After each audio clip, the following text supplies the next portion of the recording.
Welcome to a new episode in our series Scientific Research in the History of Astrology.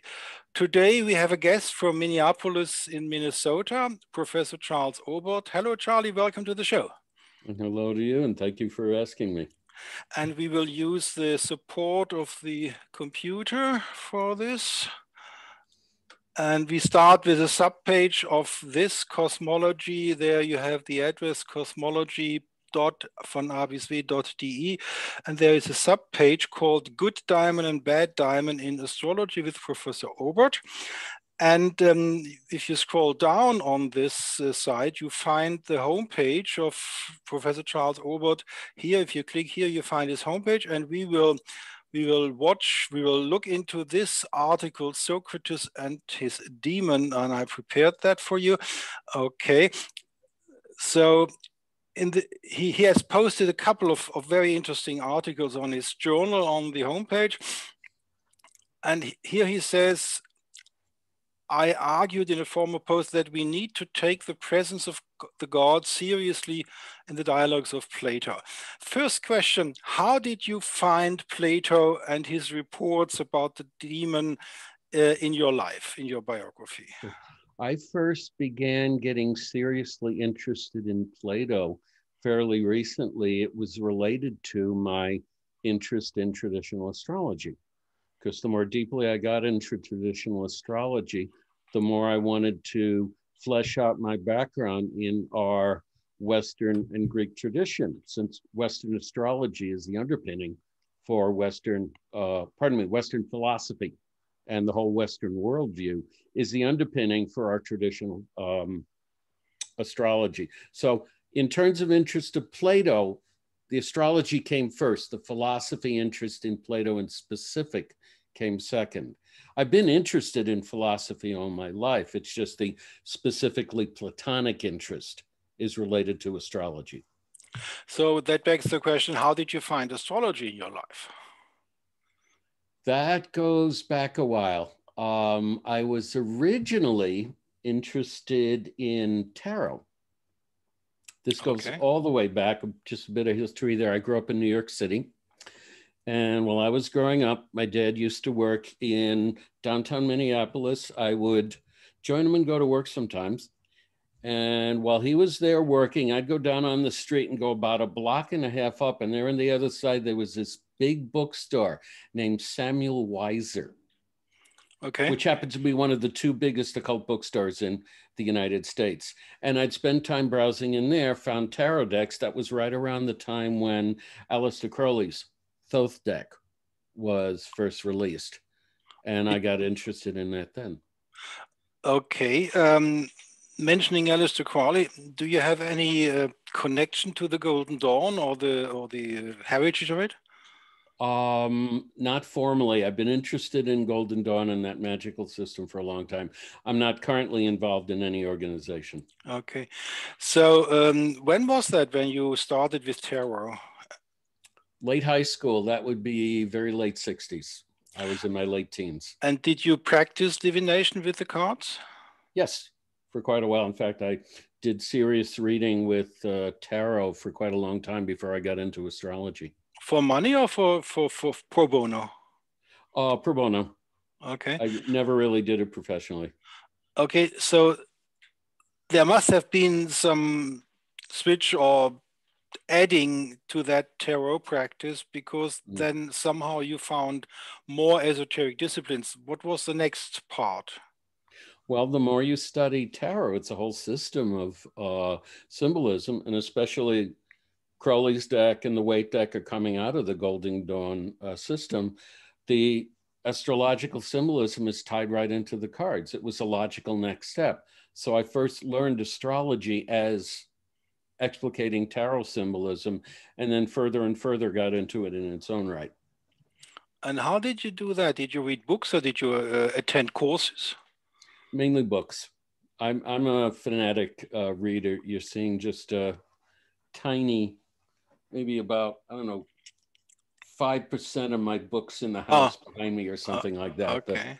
They're just books all over. By the way, I've yet to meet anyone who's seriously into astrology who isn't phonetically into books. Okay, I agree on that. With the turf. Yeah. Same with me. Do you remember with what books you started? With astrology? Yeah. Modern astrology, when I first really started studying it, that would have been like, say, early 80s that I really got serious about it. There was a series of books called The Only Way to Learn Astrology. I believe it's March and McEvers, right? Yes, I have them. Yeah, okay. They're good stuff. Right. Yeah, that's what I started. Well, pretty much what was available back then was modern astrology. There was very little traditional astrology available. So there wasn't even modern and traditional, there was just astrology. Considering the fact what you're doing nowadays, you have a curious mind and you are interested in history. Was that the case when you started with psychological astrology as well? Did you start digging into the history of this modern astrology, find out who started that modern thing, what was before that, or what came that later, that interest? As my reading on astrology widened more and more, I just started picking up the history of it, kind of started in the current and then moved backward from there. You remember a site that had a big influence on me when I really started reading astrology? You remember astroamerica.com, Dave Roll's site? No. Okay. You have to realize I'm from Germany. I know Thomas Ring and Kepler and books like that. Okay, here in the English-speaking astrology world, there was a site called Astro America, Dave Roll, and he was a bookseller and an astrologer in himself and a publisher. But one of the things that he had in his site is he had book reviews on just dozens and dozens and dozens of different astrology books. I would go to find out other books and started searching them out. Okay. So in the 80s, astrology, like most modern people know it, which is more or less psychological astrology, sort of Jungian astrology. What happened to go into the heresy? To what happened got me interested in traditional, you mean? Which is still a sort of heresy to modern astrologers. Okay, I can stand that. That is quite a bit later. That would be early 2000s. And just in terms of stuff going on in the country and in my life, the consistently positive attitude and outlook on modern astrology became increasingly less and less satisfying to me. And how did that manifest itself? Did your readings you were not content with the readings you gave, the delineation you made? Something was missing. Was that the case? Some with the readings that I'd been doing, and also some with the books I was reading on it. I found increasingly that I resonated more and more and more with earlier and older books. You got to remember, when I first started reading this, when they were talking about older astrologers, they'd talk about Charles Carter. Okay, yeah. London Astrological Lodge, okay. Right, exactly, which is like 1920s, 1930s, 1940s. And he'd be described as being so terribly dark and pessimistic and serious as opposed to we enlightened moderns. Okay. And I related an awful lot more to what he was saying. It just felt a lot more balanced for me. And then move further back from there, obviously. But then if you move further back, you are stranding in the desert from if you go backwards, let's say 1900, you enter a sphere of astrological desert covering 200 years backwards before you find astrology again in somewhere around 1700. How did you jump back from there? The book that got me really seriously interested in traditional astrology, I still think it's the greatest book on astrology in the English language, William Lilly. Okay, so you sort of got into the fold of Olivia Berkeley, isn't it? This English tradition in the 1980s started where the English astrologers started to revive Lilly, and you sort of connected to them. Well, I connected to Lilly a lot more quickly than I connected with that particular group there. Oh, I did okay. not find about Olivia Barclay until quite a bit later. Oh, okay. In fact, the edition that I have, and the one that I've worked out of the most, is the one that Esther America published, the Dave Roll edition, that he reset everything and such. It's a gorgeous piece of work. Unfortunately, it's still available. And that book, I think, had more of a foundational influence on me than any other book in getting me seriously interested in traditional astrology. And still a lot of my techniques and system and so on come from Lily. You mentioned it's not available nowadays? No, it is. Fortunately, is. Unfortunately. The reason I said unfortunate is available is that it was published by Dave Roll. He died about, it was 4 or 5 years ago, I think. But fortunately, a lot of his books have stayed in print. Okay. For our German viewers, die christliche Astrologie von William Lilly ist verfügbar beim Astronova Chiron Verlag von Reinhard Stiele. Dort ist es auf Deutsch erschienen. I just said that we have a German edition of Lilly in Germany. Good, good. Okay, so Lilly. Now one could say, okay, why didn't you stay with Lilly? Lilly is a good read, he's a good practitioner, he's fun to read, he's fun to do. Why jump back further? Why should I stop with Lily? Okay. No, okay. Readers do this. You read a book, it refers to something else. You go dig that up. You read that refers to something else. You dig that up, et cetera, et cetera. Okay. And where I got very, very lucky in my interest in traditional astrology, this, by the way, we're talking early 2000s when I was seriously getting into that. This was the period, like when I went down our little local occult bookstore, Magus Books, so I would spend a fair amount of time there. And they had this lovely, big hardcover 2-volume set on astrology called Book of Astronomy by Guido Bonatti, translated by Ben Dykes. Okay. And I picked that up when it first came up. And as you know, Bonatti is one of the big sources that... 1300. Right, exactly. And it was from that book that I began to become aware of the work that Ben Dykes did, and then some of the translations that he did of the Arabic text from the Latin.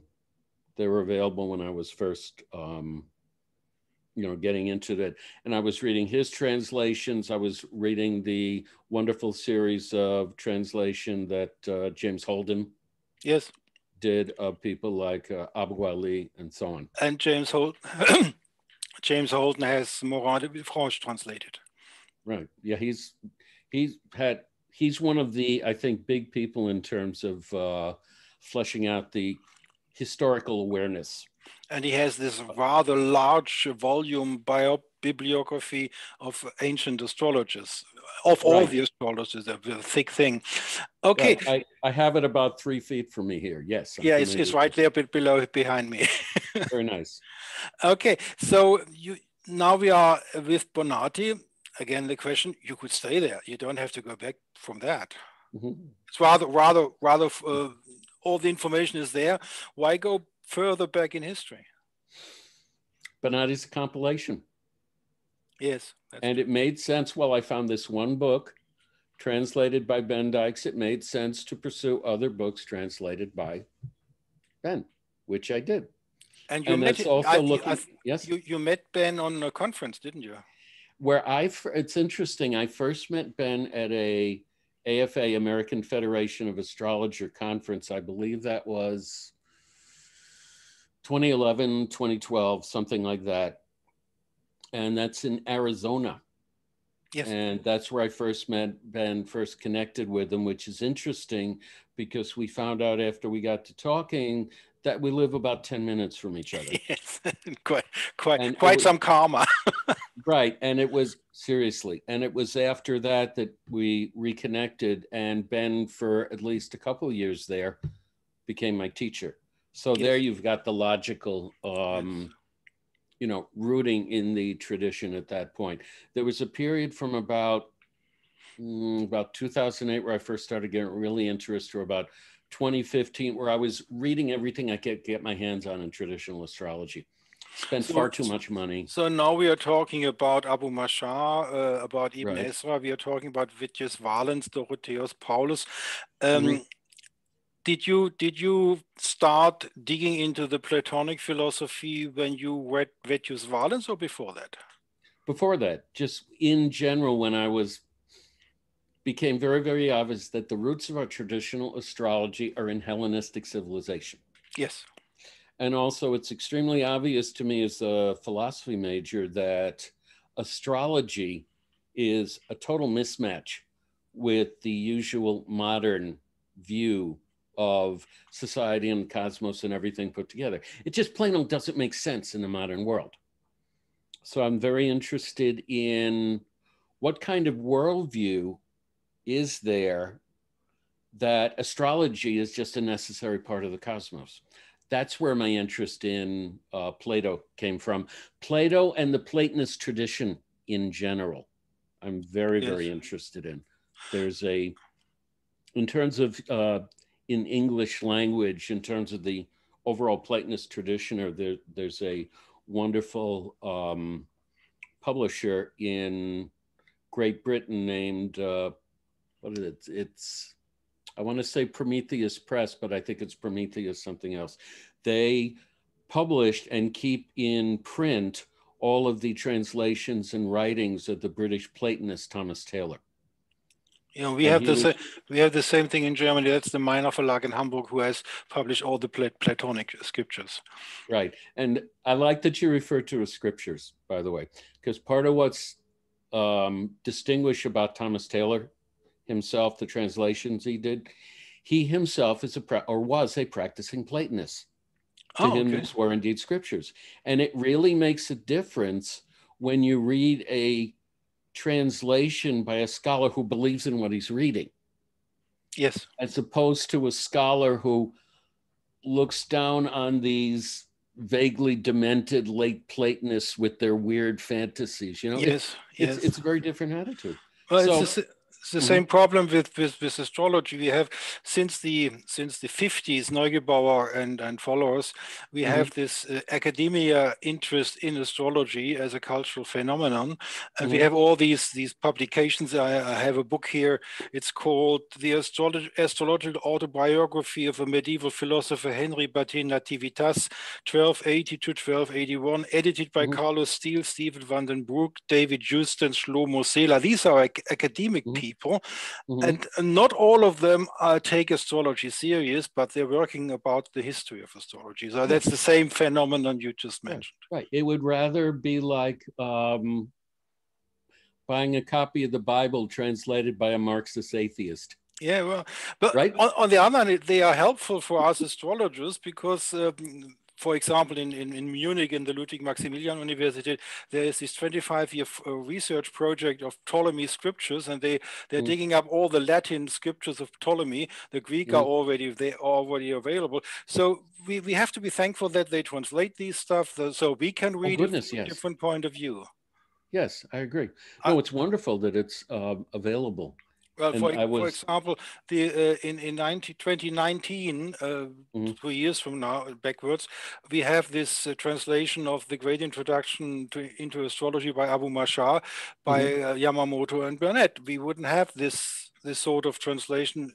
Then we would only have Robert Zoller and Schmidt and Robert Hand and Benjamin Dykes. But now we have a lot of academic people all over the world. In Germany, it's Just, it's Stefan Heilen in Osnabrück, it's Hübner in Münster. So we have a lot of people publishing texts we are interested. So that's good. Yeah, it's a good thing. And I'm hoping that there's more of a tendency with academic translators to translate astrology texts and take astrology seriously. Well, that happens. To know enough about it that they can technically understand what they're talking about. Well, that happens quite a bit. I did a video with Helena Avena from Portugal, and and they did. They have an Astra project. They are interviewing academic researchers, and you can find that there are quite some people who have this respect of astrology. And then you have Charles Burnett, the senior researcher in the world in the London Warburg Institute, and he's sort of half an astrologer nowadays. Okay. So we have that. And I recommend very much to go to YouTube and search for Astra, Astra project, and you find all those interviews. And they did an interview with Dorian Gisela Greenbaum, and she did a dissertation on the Daimon at the Warburg Institute, and Helena did a dissertation, and her husband did a dissertation in the Warburg Institute, and all three of them are practicing astrologers. So there is a mix there. Yeah, and I was aware that Greenbaum was practicing astrology. I have her book on temperament. Oh, you don't have a Daimon book? No, I do not. Oh, well, it's very expensive. That's why. Yes, I can't afford to pay 260 euros for a book of that kind.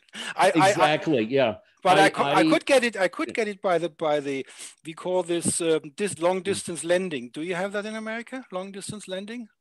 Yeah, we do. You mean basically interlibrary loan? Yes. Yes. Yes. So I got the Daimon book from Mrs. Greenbaum and read it for 4 weeks, and then I had to give it back. Okay. So now we are closing in on how you started.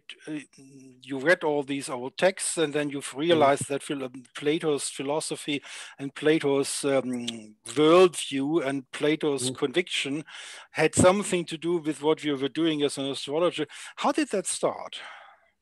One of the main things is, and this is getting into talking about Socrates and so on, is that it's very, very obvious that in Greek philosophy, the gods are alive and well and are a living part of the structure of the cosmos. In fact, the cosmos doesn't make sense without them.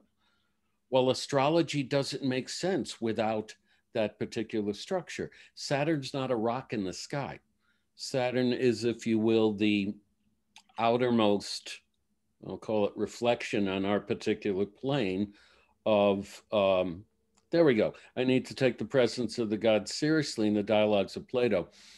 That it was very obvious reading fairly widely in Plato's dialogues, especially in Taylor's translations, and Plato's dialogues in the context of the overall Platonist tradition, that the Greek tradition, the Platonic tradition, is polytheist. It's multiple gods, you know? Yes. And there's been a real, as far as I could tell, in academic views of Plato until fairly recently, there seems to be a very, very strong prejudice to want to turn Plato into a closet monotheist. Because it matches, pardon? Oh, he's very definitely. Oh, he's absolutely, definitely not. And you can't just explain away his reference to the gods in all his dialogues and with how it was used by the whole Platonist tradition. When I read your article, which is on the screen right now, I realized that you live this, that you not only do philosophy about it. You said you have a major in philosophy. Where did you get that? McAllister College in early 1970s. That's where I got started in interest. And I recommend our viewers to read the whole article. We will not produce the whole article today, just pieces of it. But if you read the whole article, you will realize that Charlie is not a philosopher about Plato's worldview, but he is, how shall I frame this? You are living this. Yes, this stuff's alive to me. Okay, tell us how you do it. Tell us how you do that. Well, see, it's kind of the point where I've been studying this stuff enough that I look at the world more through these eyes. So that, like for a modern astrologer, not all of modern astrology, but the overwhelming amount of it, astrology is basically psychological. It's all inside the psyche, all inside the head. So there's a strong links between like astrology and the Jungian archetypes, astrology and dream symbolism, etc. Now that's all there, But for me, astrology isn't just in my head. Okay. Like just, you know, things that I notice in terms of, planets are alive. There was a day this winter that I was going out to check my mail and I started opening my front door and the lock broke. I couldn't get the door open. And I jotted down the time, which astrologers do, and I had to call a locksmith. And I noticed that looking at the chart, right when my door broke, Saturn was right on the ascendant at that point. Next day, I called the locksmith, jotted down the time when the locksmith showed up, and I checked that particular time, and Mercury was right on the ascendant when the locksmith came up to, you know, open up the lock. So Saturn broke my door, and Mercury came by to fix it. Okay, let's dive into that. This is not psychological. This is it's wired into external events. Let's dive more into that. You are bordering on the anima mundi of the romantic scribants. Everything is a living entity. The whole universe is a living entity. And then in your article, you were writing about the hierarchy of these living entities. Right. So do you connect with the different entities by sort of astrological magic, for example? I have. I don't do a lot of work with that now. Okay. Part of what I love about the Platonic system is not just this is all alive, but it's a hierarchy linking to what Plato called the source or the one or the good, from which all this, you know, if you will, comes. And for me, this whole astrology in general, and life in particular, only makes sense with this hierarchy because it's an overall structure of the universe. Are you talking about the ladder of the angels from Dionysius Areopagita? Yes. Well, you're probably aware that Dionysius was likely a student of Proclus. Okay. And at least there's good reason to say that at least one of Dionysius' texts, I believe the one called The Divine Hierarchy, was a text originally written by Proclus. So it's like the different layers of gods and demons, etc., in the Greek pantheon got smuggled into the Christian tradition as the angels and the archangels and the principalities and powers and thrones, etc. It's the same system. Okay, I still have a little problem to differentiate. We are talking in sort of terms of philosophy. Okay. But that's not what you mean. You are not a philosopher. You are part of the system. You belong to it, right? Okay, well, we're using philosophy, the word philosophy in different senses here. I use philosophy closer to the original sense of being the love of wisdom and the search for the wisdom in the world. So for me, it's a living discipline. It's not something theoretical I do with language and concepts. It's a search for the truth. Okay. But how do you encounter in your everyday life the reality of the gods? By paying attention. The underlying assumption of astrology is it's the as above, so below. It's that we have a structured cosmos. And everything going on with the cosmos as a whole is mirrored in our individual lives. Okay. And part of what astrology gives us is it's a language that translates that particular order in a way that we can understand it. So the patterns that I see in astrology, not just within me, but around me, makes sense of my world, makes sense what's going on in my world, makes where it fits into the rest of the world, etc. It's a living order that I'm in the middle of. That brings you to the problem to find an answer to the question, how much and where is free will in that system?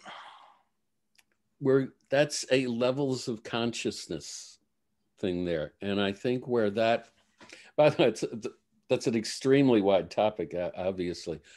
Where I understand it now is that we're multi-level beings, okay? And in terms of the effects of the planets of astrology, part of us, if you will, is under the planets. There is a part of us that, I don't know if I want to say transcends, it's not quite the right word, but there's a level that is in our consciousness that we can perceive the order of the cosmos and choose how to act. So free will is something that, if you will, it's vertical, not horizontal dimension. And there is a rather large video on the Astrology podcast from Chris Brennan with a colleague of his, and they were talking 3 hours about astrological magic and free will. And he said there is a different layer. There is something is fated, something is not, and it's not so easy to differentiate it. That's your position too, right? Okay. I don't even know if I'd phrase it quite like that.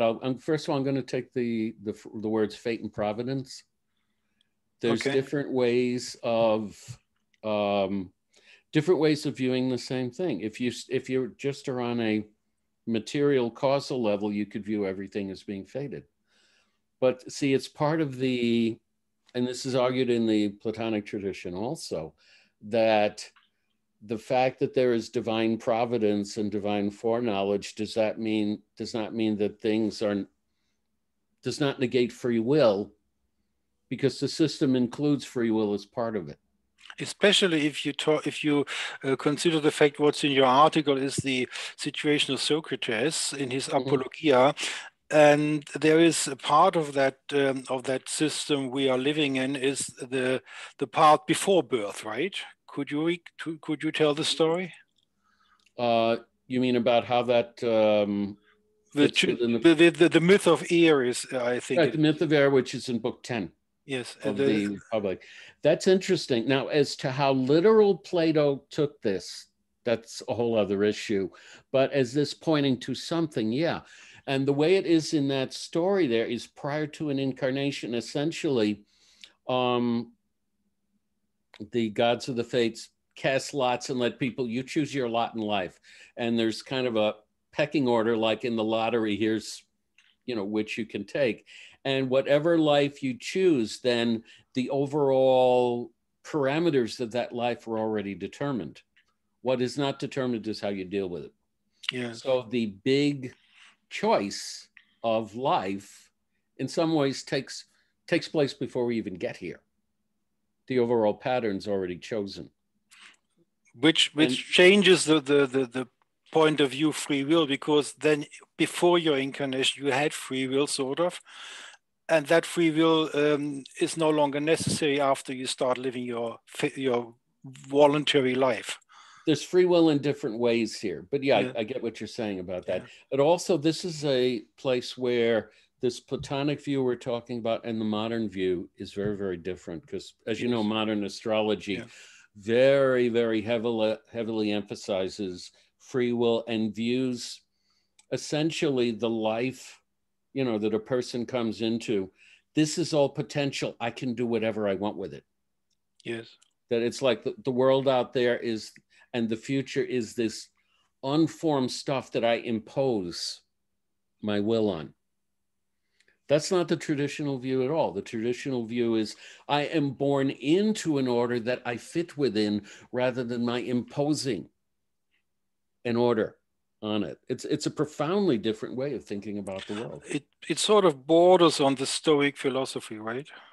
That's part of it. The Stoic is part of that, I'll call them complex of philosophies that had influence on Western astrology, just on our Western world in general.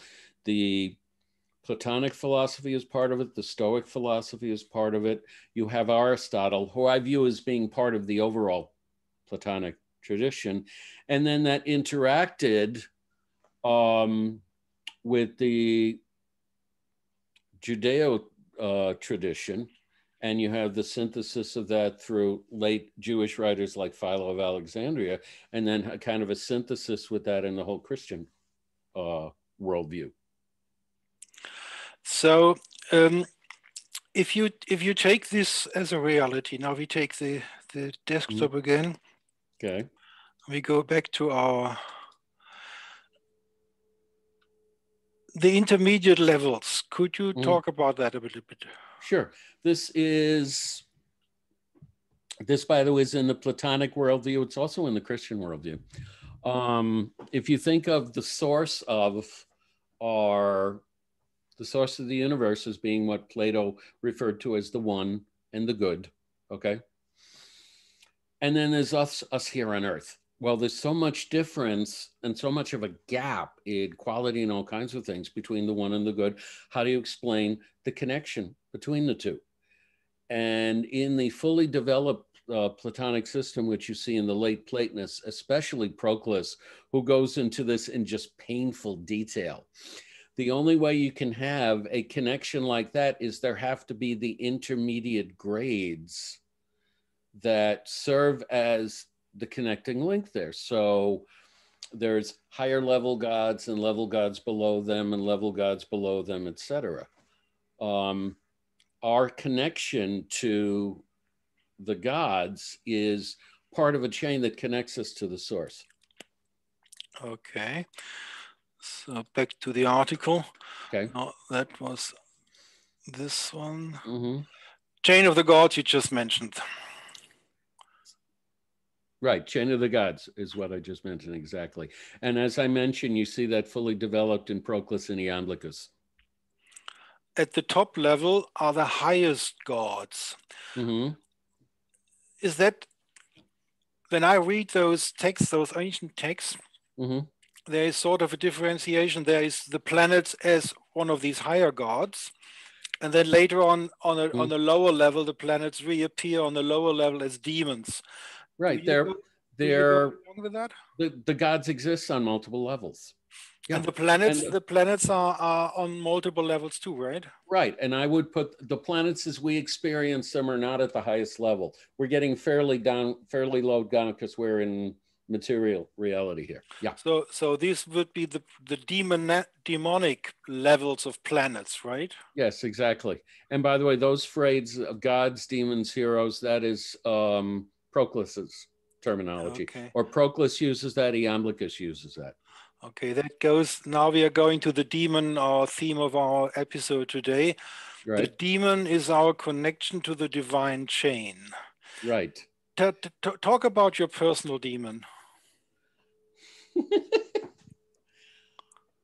Well, first I'm going to talk about this in both the Platonic and I'm going to talk about in the Christian sense because I think they're related. In the myth of air, every person on life is assigned a guardian demon. And by the way, we chatted a little bit about beforehand.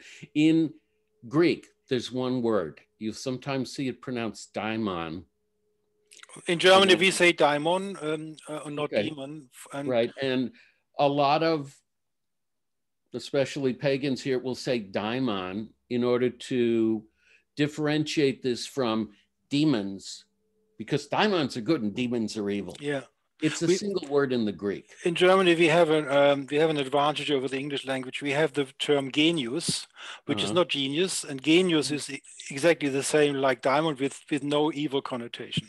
Okay. So for the German viewers, we're talking about genius. Right. See, and in actually, that is close to an older connotation of the word genius in English. Yes. That a genius is like a presiding deity rather than... Yes, yes. Right? That's the same. That's what we call genius. And within the Christian system, you have the equivalent concept of every person having a guardian angel. It's the same thing. It's the same thing. Or I think it's the same thing. And how do you experience your genius? Well, I think of, in my own prayer life, I think I don't pray to my genius. I don't pray to my guardian angel. I pray to the highest. But I think the highest gets at me through my guardian angel, if you will. And how does he do that? Some examples.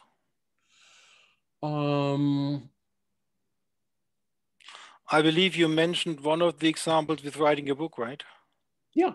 And also I am a writer, and writers often get this, that a lot of the most important writing I do is stuff that I'll be lying in bed. It's around 2:33 in the morning, and I get this really insistent voice in bed nagging me and say, "Get up, you got something you need to write about." And I quick, jot down, but it's like a inner compulsion's not quite the right word, but something like this. Hi, you need to pursue this direction. You need to write about this, and so on. I will also sometimes, this could be a two-way process where, like, before I go to bed, I'll think about, gee, I'd love to have an idea, what should I do next in this particular area? And same thing around 3 and 4 in the morning. Okay, dude, get to work on this. Yes, I know that. The project Astro Talk, there is a special homepage about that, was in 4:03 in the morning, and I took down the time. Exactly. And the feeling is like, it's like I write the books on demand. Okay, here's the one we want you to work on next. Yes. And I'll call them the serious writers that I know, the people writing's kind of their vocation. There's the illusion, if you're not a writer, that we write about whatever we want. No, we write about what we have to write about. That's what it feels like internally. Did you experience sort of occult phenomena when you did writing those books, or was that all occult about it? As in, actual dictation? That would be the furthest part of it, yes. I think it goes on all the time. Where does normal phenomena end and occult begin? Yeah, okay. Because one of the things I am increasingly convinced of, for good and bad both, is, and this is part of what this whole chain of beings implies, our minds are open not just on the outside, but on their inside. And we are constantly influenced by other intelligences. They most commonly, if you will, get at us through our own thoughts. You see?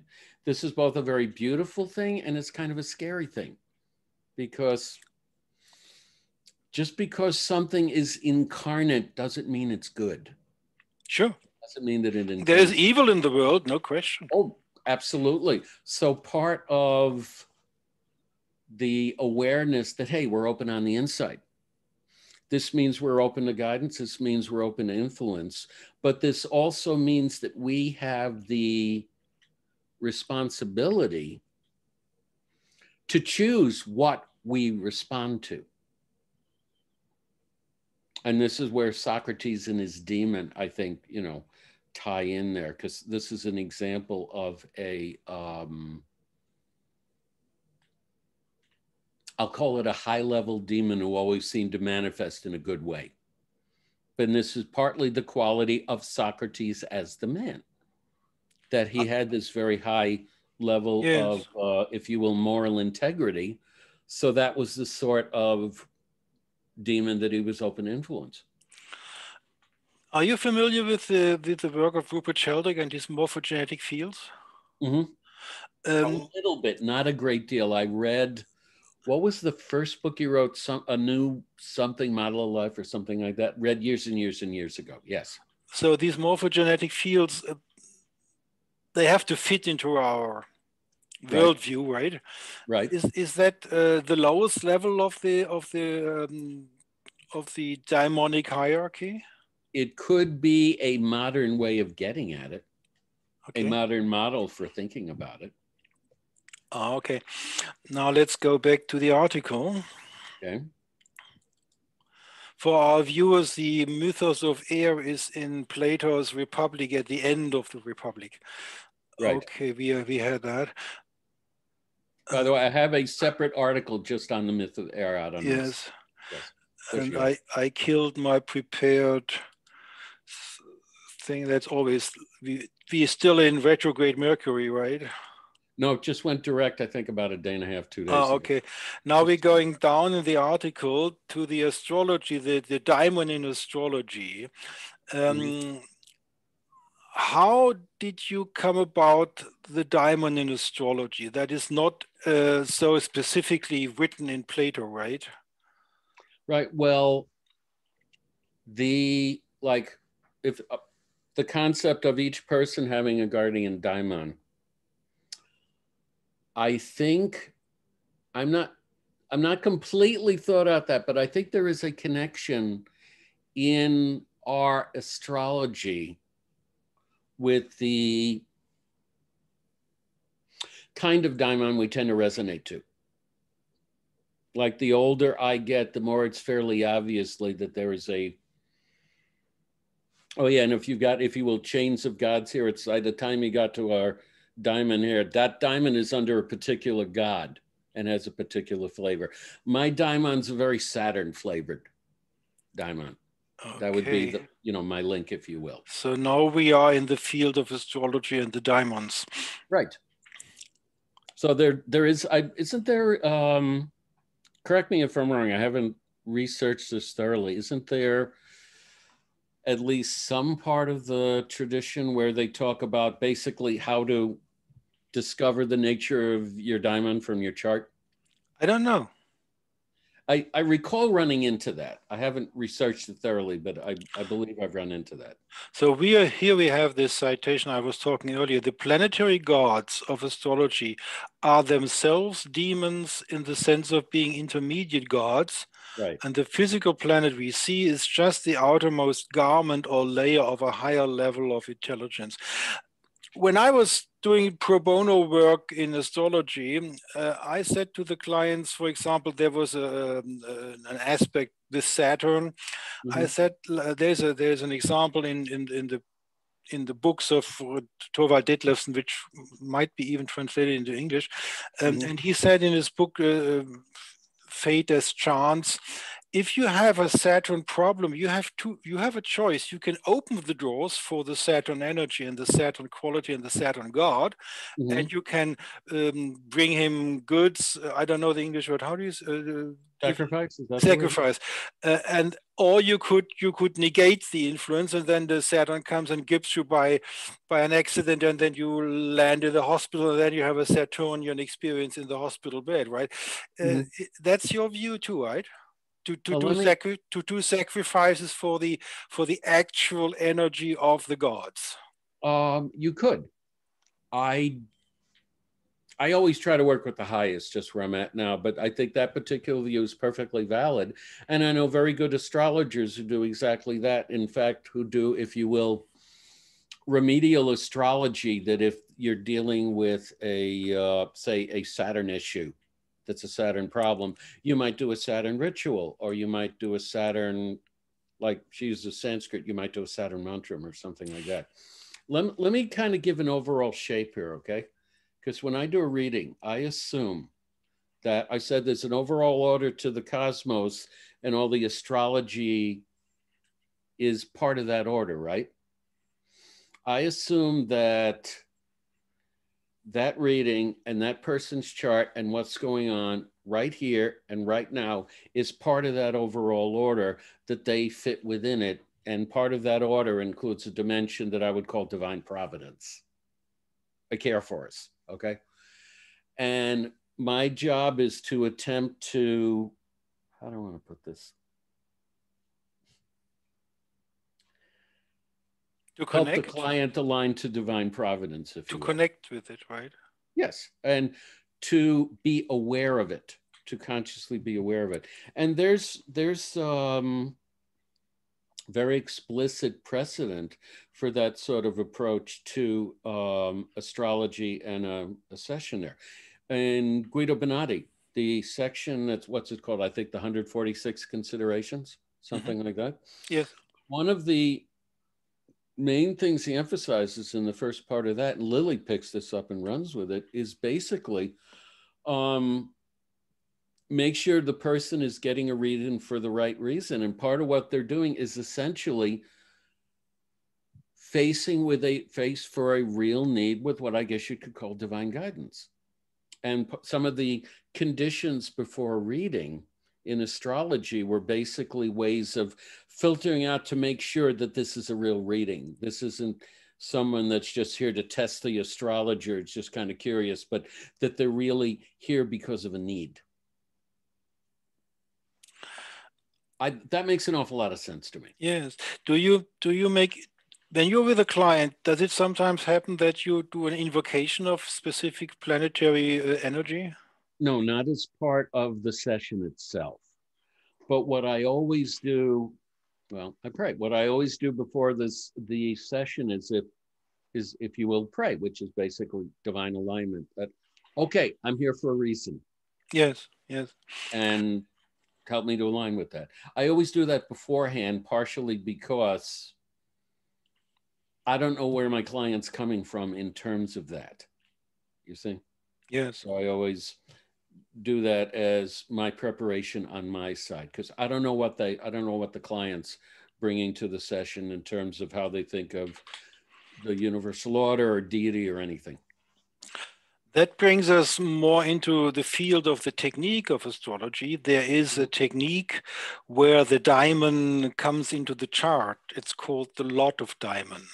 Yes. And you have published a book about the lots. Mm-hmm. Yeah, actually, the book on the lots, I should mention, by the way, that I am covering just 2 of the lots. Yeah, the most important ones. And the lot of spirit, which is also called the lot of the Daimon. Yeah. For our viewers, this is the book. Right. The lots of fortune and spirit. Spirit is a bad translation of Daimon. Exactly. Yeah. And Mrs. Greenbaum, writing her dissertation about the astrological Daimon, is making marketing not to use the term spirit, but to use this term lot of Daimon. Okay. And tell us about the book.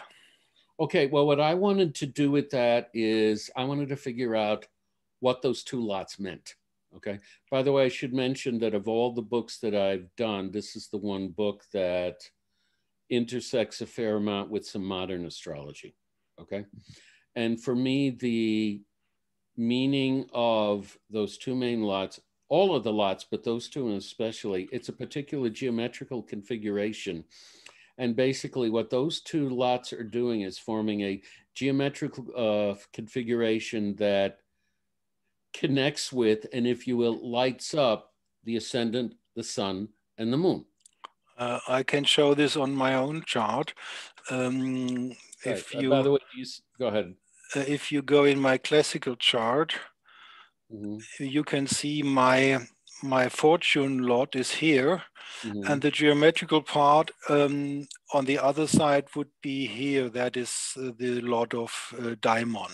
Right. They're always symmetrically on either side of the ascendant, the same distance, one above, one below. Now, while you're there, these particular configuration, and I got on the cover of my book there, if you took with your mouse pointer, your finger, and you drew a line from the lot up to the moon, and then over to the ascendant, and then over to the sun, and back to the moon.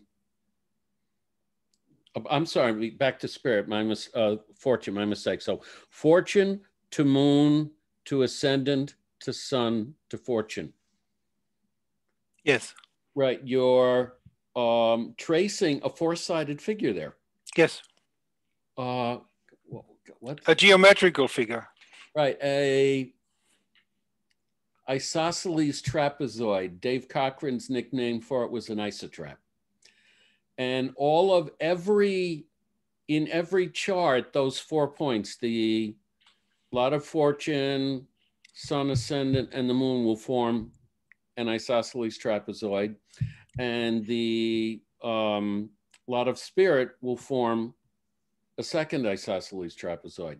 And there's something about that configuration in terms of the number of equal aspects and the number of midpoints and so on, that when the lot of fortune is, if you will, turned on, it simultaneously triggers and integrates the sun and the ascendant and the moon, which are 3 of the most important points in the entire chart. Yes. So the lots serve as like integration points and trigger points. You were mentioning techniques from the Iranian school, the Hamburg school Correct. in Germany. Correct.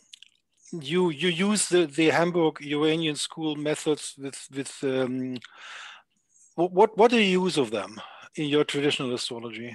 Well, first of all, I don't work them as much as I did. There was a period I worked them quite intently. The geometry of it, I use the 90 degree dial quite a bit. I'm pretty familiar with that. And midpoints. And where I first got interested in Iranian astrology is all of the lots have a particular mathematical formula. Yes. Well, if you look at the formula of what Iranian astrology calls their planetary pictures, it's not just similar, it's identical. Yes. It's exactly the same formula. They're dealing with the same thing, coming at it from a different language. That's where I decided I wanted to check out Iranian. And that book on the lots is my one book that is integrating the two. And how about Antistia? That's a different, it's related, but it's a different geometry. Do you use it? I use it some. I don't use it all that extensively. And that brings me to my next question. You have an article on your journal, on your homepage, about complexity. And you are discussing the problems of modern astrology with all these asteroids and Chiron and Vertex and whatever there is available. The article is here. It's astrological complexity. Right. Okay, let's have a look at the complexity of my chart, which is really complex in comparison. This is my Placidus modern astrology chart. That's complex. I agree with you. But and by the way, am I right? You're also, there's major and minor aspects there. Yes, also. yes, Kepler aspects as well. They're very minor. But if you look at this, we have only the lot of fortune, and the lot of Daimon isn't even put in.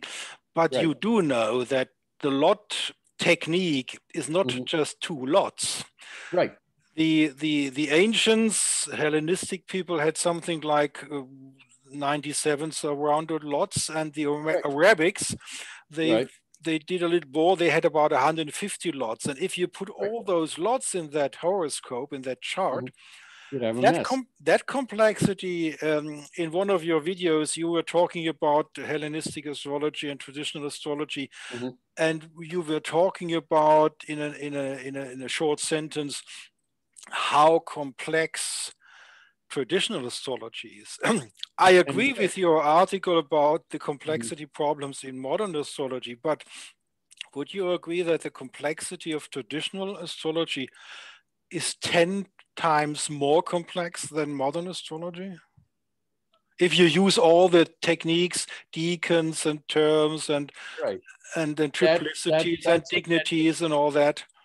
That's the magic phrase. If you use all the techniques, like the lots, I really don't think they were intended to be every time you do a chart, look at all 250 or however many lots. Yes. I mean, for most of the time, if your average, client comes to you, you're not going to be too worried about the lot of barley harvest or the lot of lentils. Okay. And there are lots to those. The lots were designed to answer specific questions. On a third level. Right. So you would, and that's a difference I've noticed in like traditional, and even me when I use them, that I view the 7 main planets as primary. They're the most important thing in the chart. That plus the main angles, everything else is secondary, okay? So even when I look at a chart with the 3 outer planets, Uranus, Neptune, Pluto, I don't look at it the same way as a modern do. I see the 7 main planets and then these 3 supporting planets. Same thing. I've done some looking in asteroids. Asteroids are, again, it's at another level down. It's another supplemental level. They're nowhere near as important as the traditional 7. Well, what I find with modern astrologers that use the outer planets and all the asteroids, they don't distinguish in terms of level as important. Yes. So you could like put a chart there and you've got like, you know, Saturn sitting on the ascendant, and Saturn is in mutual reception with Mars, and they're making an applying square. And a modern astrologer might look at it and go, ooh, you've got Vesta in the second. And that becomes, you see what I mean? It becomes the focus. That to me is a lack of prioritization of importance. I think these 7 traditional planets are the most important points. And if you do pay attention to any of the outer points, they are not as important and they're supplementary. So now like my preferred way now is if I teach traditional astrology, I would say, cut out the 3 modern planets, cut out the asteroids, learn the basic 7, get those wired in as the core. Then you're ready to add things. And you have a book published about this. On the Planet Anthology. Yeah, not only that. The book is called, let's go to your book. Are you talking about the planets one or the Saturn one? No, neither. I'm talking about, let's go to Charles Obert. I'm talking about introduction, about this one. Oh, yeah, that's the first book I wrote, yeah. And I do mention the outer planets there, but I concentrate on the inner 7. And that brings me to my next question. This is an introductory book for traditional natal astrology. Right. You have this strange word, genealogy. How do you pronounce that in English? Not sure. I think you came about as close as I could. Okay.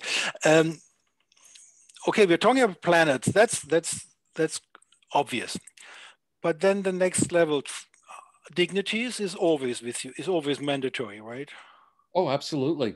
To me, the system of dignities and debilities, it's at the core of our astrology, because in essence of reading astrology chart is figuring out the condition of the planets. Are they in good shape? Are they in bad shape? Are they likely to perform well? Are they likely to perform poorly? Are they going to help you? Or are they going to hurt you? The using dignities in astrology, I touch on that in my first book, The Intro. I developed it further in that book. And that book is the book, by the way, that I teach my course at one of the 2 classes I teach at Kepler is on dignities. Let's go a little bit off topic. Kepler College, for the European viewers, could you talk a little bit about what you're doing there and what Kepler College is? Kepler College is a training school, I would call it, to produce well-balanced, intelligent, well-trained astrologers. They are not a certified college. You cannot get a certified degree from them. They have been a couple of years from 2000. Right. You could do a bachelor, master, and a doctoral thesis, but you can't do that nowadays. Correct. Okay. As to why that happened, I don't know. I by the way, became involved with Kepler I think it's about 6 years ago now. Yeah, that's after this period where they could, where they were accredited. They have a degree program, training in astrology, some for required basic courses, and different areas of astrology you could specialize in, traditional or psychological or whatever. My class on the dignities, and there's another class I do on traditional predictive, I view as being the dignities would be like, this is really important. You want to take this shortly after the intro class, because to me, it's at the core of doing any astrology. It really, really is. Okay, so we have the planets, we have the dignities. How about the triplicities? Mandatory, or you could leave it out? I always look at all the dignities. We're talking the major and the minor. Yes. The major being rulership and exaltation. I use all 5 of the dignities. Okay, so we have the planets, we have the dignities. How about the decans? Mandatory? You're talking about the decanates or the faces? Yes. In terms of the dignity system, they're a minor part. I don't use them all that heavily myself, but it's another part of the tradition that an awful lot was done with dividing these signs up into threes and talking about the characteristics of the three parts. Okay. So our tradition by now is, part of it is it's not a single tradition, that it's a combination of all sorts of threads that were integrated into an overall system. And one of the things you have to choose as an astrologer is which techniques do I use as my basic part and which do I not use? Like a lot of astrology, I've seen astrologers online who swear by, I believe the words dodecatemoria, the 12th parts, dividing the signs up into 12 with each having its own zodiac sign. They swear by that about how central it is. This is a level of detail beyond what I want to get to. Okay. So part of practicing is choosing which techniques am I going to pursue and which am I going to leave. There's more techniques than any one astrologer could do. From your way of delineating the lot of fortune and the lot of Daimon, I suppose I'm correct in the presupposition that you have to differentiate the sects, right? That's one of the things I was studying in my book. I wanted to look at specific examples of how it played out in different charts to see if I could find number one, a consistent difference in meaning between the two lots. And number two, could I find a consistent meaning as to how it worked out for saying you should always do the lots with a single formula, or you should change the formula for calculating the lots in a day chart and a night chart? Well, you do that with the planets. If you follow the sect philosophy, the malefic and the benefic changes their delineation quality if it's a diurnal or a nocturnal chart. And I do pay attention to that. Oh, you do that? In terms of the lot, no, I pay attention to sect. Yes, okay. And no, I know that for a fact about, like, Saturn is a lot more malefic in a night chart and a day chart. So you do use the sect approach. Oh, okay. God, yeah. Hey, talk to people about Saturn returns, and you could pretty put money on the fact that if you've got a night chart, your Saturn return is going to be way worse than if you have a day chart. But you do realize that the ancients, like Vettius Valens, they did calculate the different formulas according to sects, and you don't? No, I guess the way I would say it is I always calculate both fortune and spirit or diamond or whatever you want to call it. And then what I'm looking at is not so much what's the difference meaning between the two, but when and how are those points getting triggered? And when they do get triggered, that's when I look at the geometry of the whole chart. But what I found in terms of looking at, like, when they are conjunct a natal planet or they experience a Saturn transit or something like that, I could not find a consistent difference in meaning between the two lots. So I view them as a pair. And that's, by the way, pretty much the only lots I use. And I realize that I depart from the tradition in doing that. But in terms of studying how they actually worked out in natal charts and in transits, that's what I found. Both of those charts light up the ascendant, sun, and moon. That's the critical part. So basically you are saying, in the chart I showed before, in my chart, the one is in Pisces, and the other one, let's get rid of this, and that was this one. So basically you are saying we have the lot of fortune here and we have the lot of diamond here, and basically you are saying if there is something transiting either here or here, that lights up the whole thing, and it doesn't matter whether it's a diurnal or a nocturnal. In my case, it's a nocturnal chart. That doesn't matter in your experience. Well, what I would do then is when it lights it up in your chart, I'd look at, okay, like, you know, your lot of fortune. Your lot of fortune is in Pisces. The ruler of Pisces is over in Aquarius. It's averse. let's see, where's the exalted, where you got Venus? Oh, Venus is next to Jupiter, kind of the two rulers of the lots of that one lot of reverse. Okay, yeah. And I would pay attention to that. And the planet that I look at most often, this is one that I just, whenever this happens, I pay attention.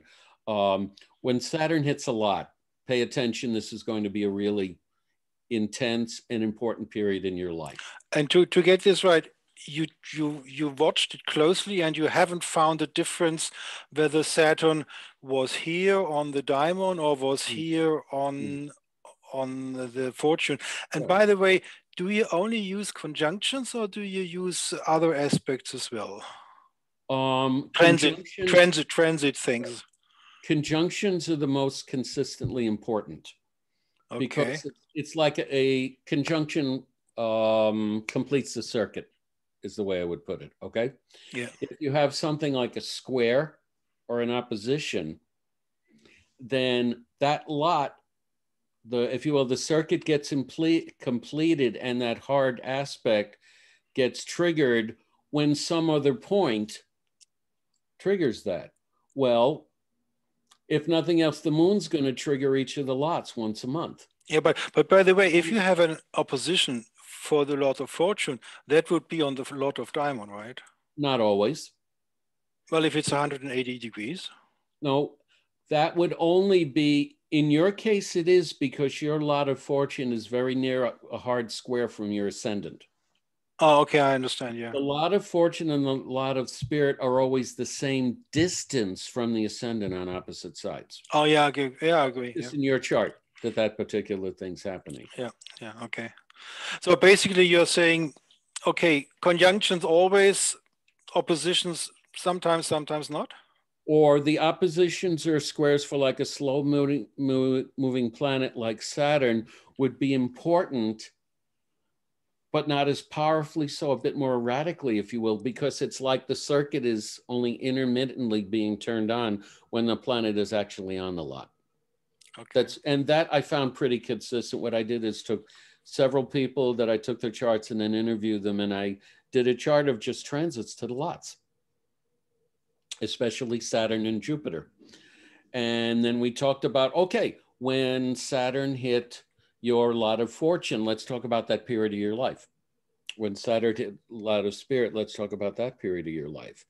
And that the kinds of events that happened to them and how difficult or fortunate or whatever they were had a lot to do with where was the lot, where was the ruler of the lot, what kind of other configurations were to the lot, and so on.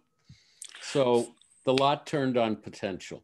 So considering the fact that you don't change the formulas for diurnal and nocturnal charts, does that mean in your practice that you basically only use one formula and that's it?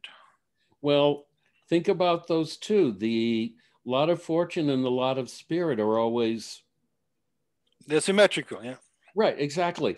And one of them, so like if you had a day chart, the lot of fortune, you'd have lot of fortune for day, and then the change of that would be spirit, right? Yes, that's right. Yeah, the only thing that's going on is if you got a night chart is that the two lots change names. And the chart itself changes its quality.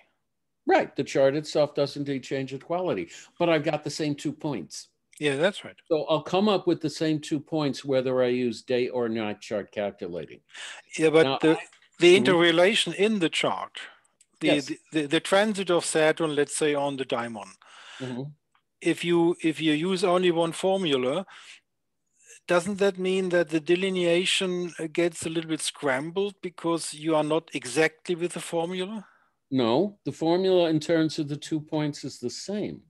Yeah, that's right. But the interaction with the rest of the chart is different. Right, exactly. And what I look at it at that point is this point, what other planets are configuring the lot, where's the ruler of that? And I pay attention to whether those are matching or out of sect in the chart and so on. But then as soon as you start arguing with yourself, you are using the sect philosophy, right? Yeah, absolutely is sect. So why not being consequent and doing the different formulas according to the sect philosophy?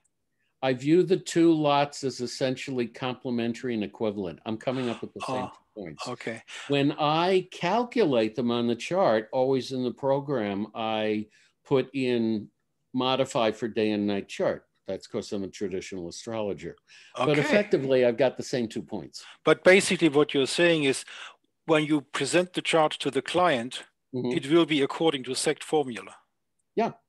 So Absolutely. basically, we had a theoretical discussion, but because in practice you use a chart according to the theory and the technique, right. And you put in diurnal or nocturnal, and then the formula is automatically created.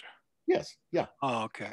Okay. And now, I only pay attention to the lots either if the client has a natal planet conjunct it, in which case that natal planet serves as sort of an integration point for the person, or if there's a major planet, especially of Jupiter or Saturn, to the lot. Saturn being far more important. Like if the single thing I would take out of that whole book, if you're going to pay attention to anything else, pay attention to conjunction transits of Saturn to either fortune or spirit. Oh, it's basically a Saturn theme for you. Mostly. I mean, I'll notice other planets, but if Saturn hits one of those two, I sit up and take notice because that's a major period. That's very predictable, very consistent. So if Jupiter comes along on the Daimon, doesn't interest you? No, it does indeed. Just it's not going to be either as consistently as important or for as sustained a period of time, just because Jupiter moves so much quicker. So that would mean the quickest, like Mercury, not really important. That would be, if you will, it would be like a quick trigger. Now, what I might pay attention to is, say, something like if I've got, say, Mercury conjunct one of the lots in the solar return. Yeah. Then that highlights Mercury's importance for that particular. For the year, yeah. Okay. So there I pay attention to it, yeah. Okay, now, considering the situation with your clients, do you bring the big picture of the gods and the living entities we were talking beforehand?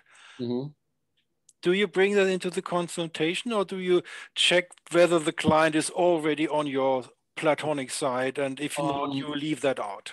Okay. Do I explicitly talk about it? No. Okay. Do I assume? I assume they're there for a reason. And I assume that there is, if you will, the universe is trying to get a message through to them. Okay. And you can think of that in terms of the Daimons or whatever communicating. My job is to figure out what that is. In other words, they're there for a reason. This is not random. It makes sense in their life. And it also, I assume that, if you will, they've got exactly the chart that they need for right here and right now at this point in time to go in the direction they need to go. That it's not, oh, there's these horrible things. This is just bad luck. You're getting hit on all this stuff from the outside. No, this is part of your life pattern. This is happening for a reason. There is a meaning for this. Okay. And I find with many, many people that part of what they need from a reading, it's not just tell me what's going to happen, but help me make sense of what's going on with me here. Help me make sense of this in terms of the overall pattern of my life, what it means, what I'm trying to accomplish from this, what I'm trying to learn with it, how I can work with it, and so on. I assume this pattern has meaning to us. It's not just a meaning that we imprint on a meaningless universe. The universe itself has a meaning and structure and order. I assume that. And I don't need to mention Daimon. I don't need to mention God. I don't need to mention intermediate gods. I could talk about, let's figure out how this makes sense to you. When you talking with your clients, more or less you realize on what philosophical background they are with you. What would you guess? How many of them are on the Platonic side? Planets as living entities. 2%? I would guess very few have really explicitly thought it out. Oh, okay. The way I think of it is, I think most modern people who are interested in astrology think of it as a way that I would call superstitious. Oh, okay. Oh, there's a black cat on your front porch. You've got 7 years of bad luck. It's kind of at that level. Okay. You know? It's part of one of the areas of interest to me, actually, is that I really think it is important, if you do much at all with astrology, to really think through, how does astrology make sense? How do I think about in terms of the overall cosmos in a living way now, where I can go, yeah, astrology is a logical and even necessary part of the structure of the world I live in. It's not, well, there's this scientific worldview and astrology works and we have no idea why, but I'll keep using it. And meanwhile, I'll make sure there's not a black cat on my front porch. Well, it's like the homeopathic medicine. They don't know why it works, but it works. Basically, and same approach. I think that the, if you will, pattern of intelligence that makes homeopathic medicine work is related to the pattern of intelligence that makes astrology work. That's true. Yeah, that's true. Yeah. Hahnemann was writing about the force of the spirit. You could put it that way. Paragraph 6 of the Organon, yes. Yes, and that it's... He basically was saying the Daimon, the force of the Daimon is doing the trick in his Organon. That was strange thing. That's the way you could talk about it, right. And the Daimon's around and doing his thing, whether I specifically refer to him or her it or not. That's true. Yeah. We are nearing to the end of this wonderful interview and talk about the Daimon in astrology. You are doing nativities in your client work. Right. What else of the 4 fields do you do mundane astrology? Mundane, I don't do a great deal with, partially because it's its own field. So you don't do that. How about orrery? Orrery? I do some orrery. Right. Elections?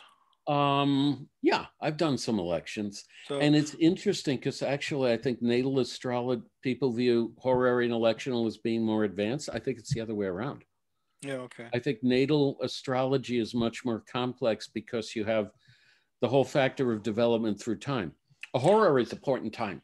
Yeah, that's true. An event chart. So like I'll say like the concept of peregrine, where a planet has no essential dignities. Okay. Yes, yes. In straight horary, a peregrine planet's essentially useless. Okay. It can't perform in any way. A peregrine planet in a natal chart, through time, it can turn into an asset because there can be a development in terms of how the person's use it. You don't get that in electional. You don't get that in horary. Horary and electional are, if you will, more formulaic, more cut and dried. Does that match your? Yeah, yeah. Let's finish this talk with looking at the scene of the traditional astrologers worldwide and in the United States especially. You had this special development with Project Hindsight with Schmidt, Zoller, and correct. What was the third one? 3 people. Robert Schmidt, Robert Zoller, Robert Hand. Robert Hand, right. And Bobs. Yes, that started in the 90s and it didn't really, it wasn't flourishing as it was meant to do. Well, the problem with that is there was kind of a falling out between the two. So much of work that they did fell out of print.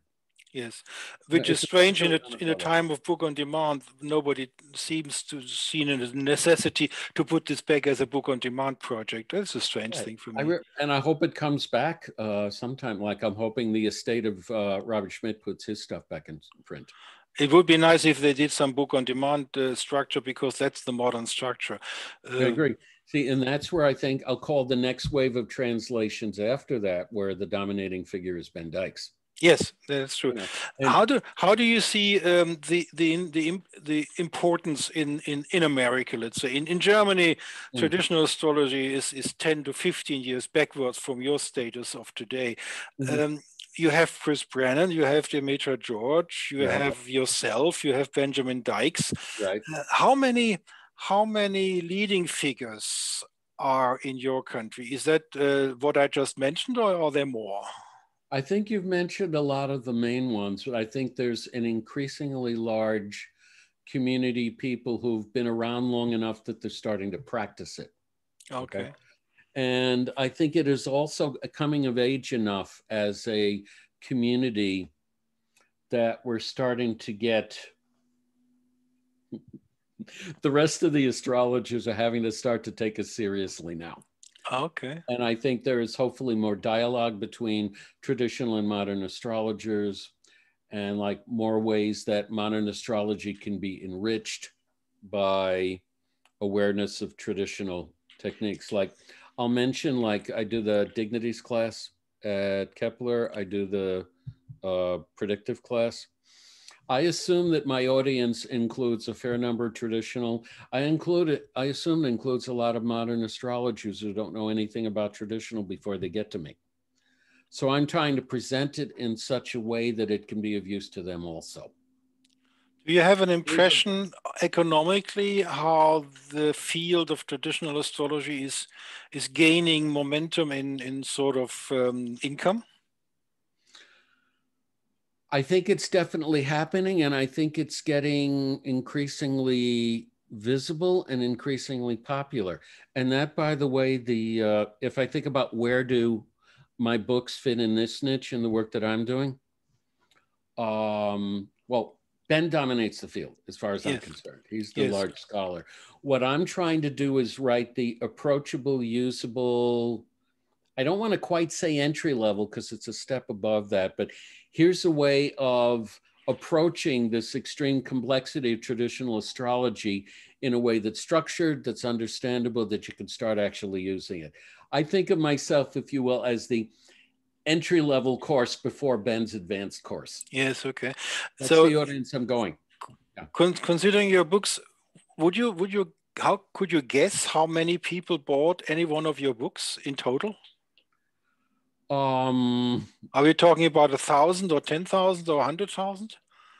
Not hundred thousands, definitely thousands. I don't know if it's about 10,000, but also, my book sales go up and down. It depends who mentions it on their podcast. Yes, right. About it. But my books are consistently selling. So basically that is an indicator that something is happening.